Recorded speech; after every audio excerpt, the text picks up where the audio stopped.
Hello students, welcome back in the part 2 of chapter 3, the black aeroplane. Let me start the lesson with the introduction. The lesson Black Aeroplane by Frederick Forsyth reflects on how one's judgment gets distorted due to fantasizing and how it creates problems. In this chapter, the narrator is a pilot who is eager to meet his family and have a good breakfast, that he takes the wrong decision of facing the storm instead of doing the right thing.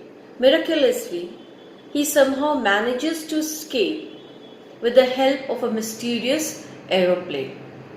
Now I am going to explain you the lesson paragraph wise. It was night time when the sky was clear and the stars could be seen twinkling.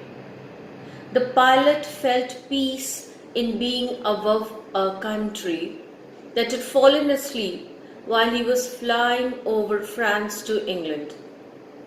It was 1:30 in the morning and he was fantasizing about holidaying with his family.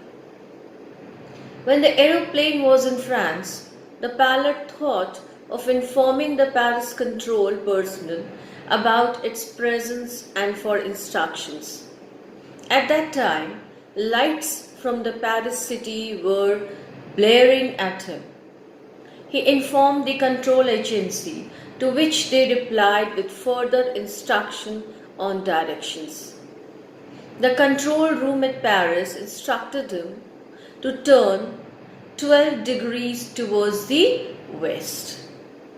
After receiving the instructions, the pilot geared up and followed them while putting the last fuel tank into operation. All this time, he was dreaming about his time with his family. And then, he started thinking about having a satisfactory breakfast at the destination point. He was calm as everything was going as planned. Now, the plane had crossed Paris when he started seeing clouds in the sky. The presence of clouds made it unsafe to travel by air because there were chances of storm. They were so huge and dark that the pilot compared them with black mountains. He knew he couldn't pass them as it was impossible to go above them or escape them with the amount of fuel that was left in the last tank. The right decision would have been to fly back to Paris safely, but the pilot's decision making was clouded by the wish to meet his family. He so desperately wanted to be with his family and have that English breakfast he had been dreaming of all day, that he took the risk of not going back. Thus, he headed the plane right into the storm.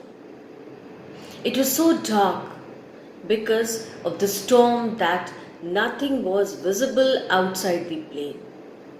He started losing control of the aeroplane. The compass and other instruments had also stopped working because of the bad weather.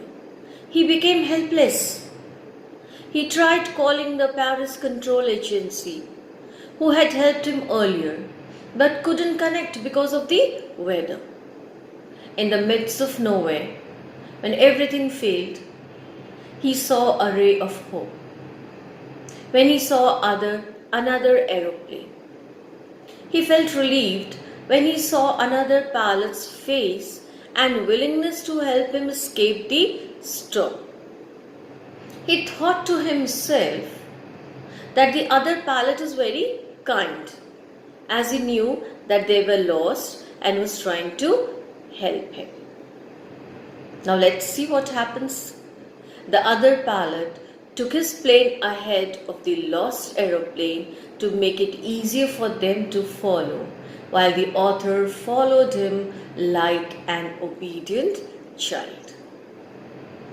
He was also panicking because there was very less amount of fuel left, as I told you earlier.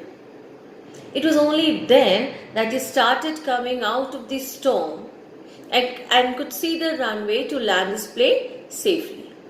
When he turned to thank the other pilot, he realized that the plane that helped him had disappeared as soon as he came out of the storm. The author did not know where he had landed, but was not afraid of leaving his plane unattended. He headed straight into the control room to ask about the other pilot. To his utmost surprise, the lady informed him that there was no other plane in the sky except his because of the bad weather. He is left astonished with a lot of questions unanswered in his mind. Thank you so much. Hope you have understood part 2.